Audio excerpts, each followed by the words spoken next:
তুফান পোষ মানে না, পোষ মানায়।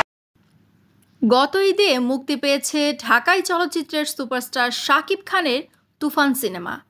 রায়হান রাফি নির্মিত এই সিনেমা মুক্তির পরই প্রেক্ষাগৃহে ঝড় তুলেছে বেশ। একের পর এক রেকর্ড গড়েছে এবং ভেঙেছে। এই সিনেমা মুক্তির পরপরই দর্শকদের চমক দিয়েছেন পরিচালক রাফি। জানিয়েছেন তুফানের পরবর্তী কিস্তি আসতে চলেছে। এবার এই নির্মাতা তুফান 2 পর্দায় আসার সময়ও জানিয়ে রাখলেন। অবশেষে কবে আসবে সেটাও স্পষ্ট করলেন।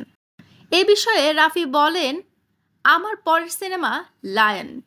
এই ছবিতে ওপার বাংলার সুপারস্টার জিতকে নিয়ে আসবেন তিনি। আসছে রোজার ঈদকে টার্গেট করেই ছবিটি নির্মাণ করছি। আর শাকিব খানকে নিয়ে তুফানের দ্বিতীয় কিস্তি মুক্তি পাবে কোরবানির ঈদেই।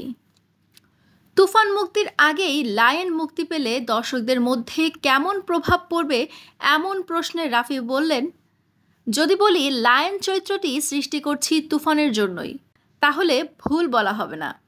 তুফান চরিত্রটি বেশ দাঁড়িয়েছে, এবার লায়ন সৃষ্টির চেষ্টা করছি। এরপর আবার তুফান, এরপর আবার লায়ন, এভাবেই এগোতে থাকবে। আমার লক্ষ্য তুফান ও লায়ন এই দুটো চরিত্রকে একটা সময়ে গিয়ে একই সিনেমায় মুখোমুখি বা পাশাপাশি দাঁড় করিয়ে দেয়া। সেজন্যই বলছি তুফান 2 লায়ন মুক্তির আগে নয়, বরং পরে হবে। এই দুটি চরিত্র আমি টানতে চাই বহুদূর।